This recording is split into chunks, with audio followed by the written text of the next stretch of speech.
বিমানদা, আনন্দবাজার পত্রিকার রবিবাসরীয়তে আপনি একবার একটা খুব মজার গল্প লিখেছিলেন। গল্প মানে নিজেরই জীবনের ঘটনা। সেটা হচ্ছে আপনি প্রেমে পড়েছেন এই সন্দেহে আপনার মা আপনার লোক লাগিয়েছিল, মানে সেটা কনফার্ম করতে। এই গল্পটা একটু বলুন না। আমাদের বাড়ির ঘরানাটা ছিল, ওটা ওয়েল ডিসিপ্লিন বাড়ি ছিল। হ্যাঁ,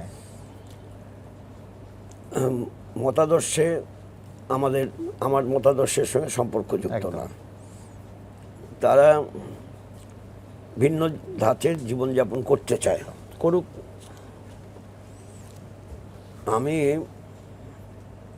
আমাকে যখন 1969-এ ম্যাকনামারার যে ভিজিট, সেটা আমরা আটকাতে চাইছি, সেই ব্যাপারেতে অদ্ভুত ব্যাপার, কিছু নকশাল নেতার বিরুদ্ধে পুলিশের ওয়ারেন্ট হয়েছিল, আমার বিরুদ্ধেও ওয়ারেন্ট হয়েছিল। আচ্ছা।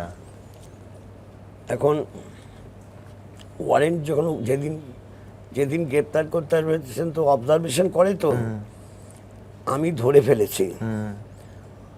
আমাদের গাড়ি বারান্দা ছিল, গাড়ি বারান্দায় আমি চা খাচ্ছিলাম, তখন দেখি একটা লোক দাঁড়িয়ে আছে। তখন মনে হয়নি আমার লোক, প্রথমবার দেখে গ্যাপ দিয়ে পরে আমি একটা আবার কফি খাচ্ছি বাইরে দাঁড়িয়ে, মানে বাইরে বাতাসে এসে খাচ্ছি আর কি। তখন দেখে ওই লোকটা আছে। এবার ডাউট হলো এই লোকটা ওইভাবে আছে কেন। একটা রেস্টুরেন্টের সামনে আছে, উল্টো দিকে একটা রেস্টুরেন্ট আছে ছোট। এবার থার্ড টাইম আমি টপগুলো দেখছিলাম, গাছগুলো সব দেখছিলাম, দেখে চোখ পড়লো আবার থার্ড টাইমও আছে।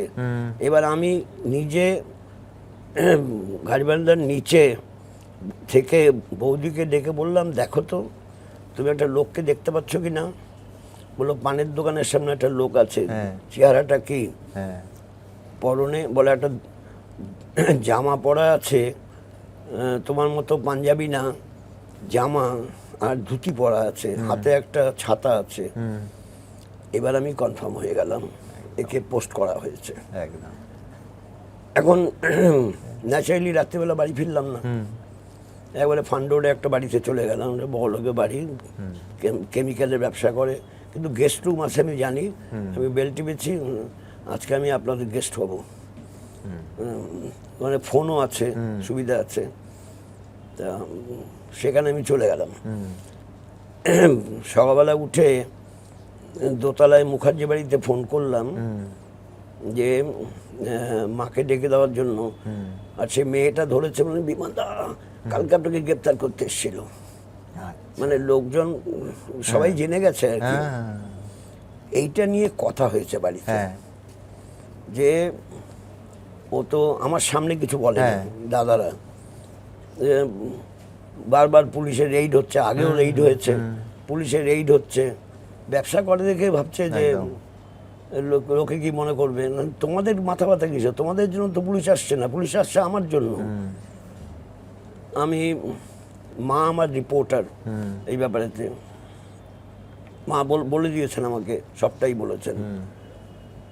তা আমি তখন ঠিক করলাম যে বাড়িতে থাকবো না, কাগজে বিজ্ঞাপন দেওয়া শুরু করলাম। আবার সে স্টেটসম্যান পত্রিকায় দুবার দিয়েছি। বিজ্ঞাপন দেওয়া শুরু করলাম, বিজ্ঞাপন দিয়ে পেলাম, পছন্দ হয়েছে, সব স্যালামি।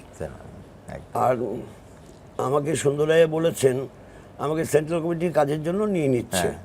সুন্দরায় বলেছেন যে স্যালামি দেওয়া যাবে না, অ্যাডভান্স দেওয়া যেতে পারে 25,000 আপ টু 30,000 দেওয়া যেতে পারে, মাসে মাসে কাটা যাবে ভাড়ার সঙ্গে। তো হলো না, দুবার দিয়েও আমার হলো না, সব স্যালামি, নো অ্যাডভান্স। তখন আমি দেখে বেড়াচ্ছি কোথায় আমি যেতে পারি। হঠাৎ খবর পেলাম যে কৃষক সভা অফিসে যে রান্নাঘরটা, সেই রান্নাঘরটা ব্যবহার হয় না, তারা তালা দিয়ে রেখে দিয়েছে। ওরা একটা হিটারেতে চা করে খায়, রান্নাঘরে ব্যবহারের জন্য। বাইরে ওদের ওখানে একটা গাড়ি বারান্দা আছে, গাড়ি বারান্দাতে করে।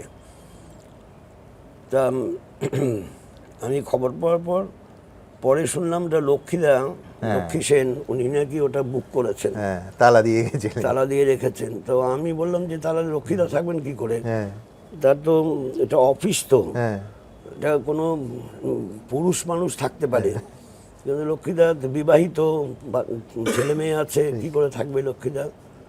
তো সেটা দীনেশদার মাধ্যমে ব্যাপারটা পেলাম।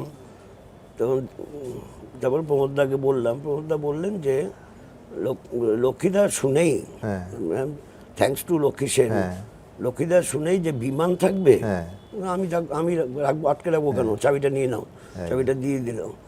তারপরে আমি শুরু করলাম। এই সময় মার মনে হয়েছে আমার কোনো পছন্দের কেউ আছে, তাই বাড়িতে বলছে না, ও হয়তোবা এরকম মানে একা থাকবে, বিয়ে শাদী করবে। বিয়ে শাদী করলে মাকেই বলতে পারতাম আমি বিয়ে শাদী করবো, যার জন্য মাকে আমি বলে এসছিলাম, মা আমি গৃহত্যাগী হচ্ছি, গৃহী হওয়ার জন্য না। মা আমার কথাটা বোধহয় ফলো করেনি। তাহলে মা এরকম গোয়েন্দাগিরি করতেন না। বৌদিদের বলেছেন যে খোঁজ খবর নিতে, তারপরে মেয়েকে পছন্দ হয়েছে, তারপরে বুঝে গেছে যে না, এটা ঠিক না, মানে এটা রং আইডিয়া। একটা কথা বলুন, সেটা হচ্ছে আমি নিজের চোখে দেখেছি বিদ্যাসাগর মেলা বলুন, পুরুলিয়ার প্রত্যন্ত গ্রামে, যেখানে মানে বাচ্চা দেখেছেন গাড়ি থামিয়েও আপনি কোলে নিয়েছেন, আদর করেছেন। এই ছবিটা যেমন, এটা অবশ্য বিদ্যাসাগর মেলাতেই 2008 সালে বাচ্চাদের সঙ্গে খেতে বসেছেন। তো আপনার মানে অপত্য স্নেহ প্রচণ্ড, বাচ্চাদের আপনি ভীষণ ভালোবাসেন। তো নিজের সন্তান হওয়ার কথা, নিজের বাচ্চাদের মানুষ করবেন, এই দিক থেকেও কোনোদিন সংসার করার ইচ্ছে হয়নি? আমার প্রথম আমার রাগ ছিল যে এতগুলো আমরা কেন, আমাদের ফ্যামিলিটা বড় ছিল, একদম ওটার জন্য রাগ ছিল আমার। এত কেন, এতগুলো কেন? And I had a talk with my mother and father. আচ্ছা, তাদেরকে আমি বলেছি, তারা চুপচাপ। মা বলেছেন যে এসব কথা বলিস না, এসব কথা বলতে নেই। বাবাকে বলেছি, বাবা চুপ চুপ আছেন। আমারই এটা মানে একটা অ্যাভার্সন মতো বলা যেতে পারে। কি দরকার ছিল এত, মানে বড় সংসার থেকেই আপনার সংসারে বিতৃষ্ণা? একটা ফুটবল টিম তৈরি করে দিয়েছে, এই আমার পছন্দ না। এই আমার বাচ্চা বয়স থেকে জ্ঞানের উন্মেষ হওয়ার সময় থেকে আমার কাছে ধাক্কা লেগেছে। এত বড় কিসের? এবিপি আনন্দ, এগিয়ে থাকে, এগিয়ে রাখে।